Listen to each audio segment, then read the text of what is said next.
Okay,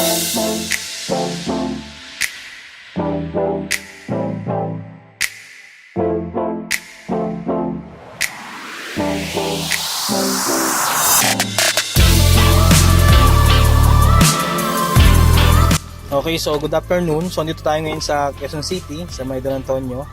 Nagkabit tayo ng yung new model ni 70 na A810, yan, 4K. Yung 4K yung HDR. Dual camera to. Ito yung main unit, then ito yung sa likod. Tapos, supported niya rin kasi yung live viewing na 4G na hardware kit. Yan. So, pwede mo na siyang ma-access anywhere, anytime. As long as merong signal at merong load na data yung SIM card. So, ang ginamit lang natin na SD card sa kanya, 32 gig lang. Yan. So, kinabit natin sa Geely Knuckle Ray. Yan. Yan, Geely Knuckle Ray to. Geely. GCR, okay. That's kinabit.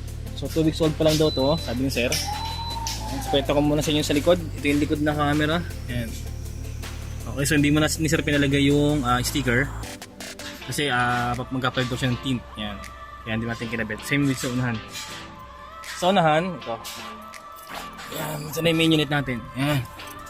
So ito lang yung medyo parang message dyan kasi pumantay yung rear camera dun sa supply ng 4G kit. Yan.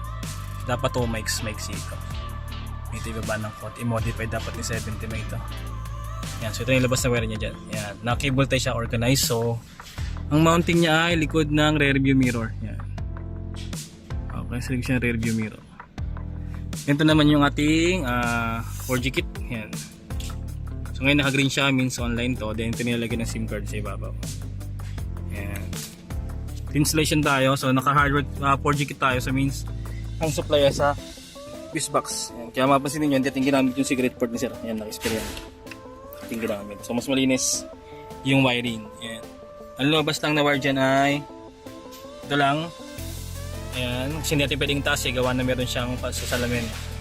Ito, hindi natin pwedeng taas. Tsaka yung ito, ito, maliit na part lang to.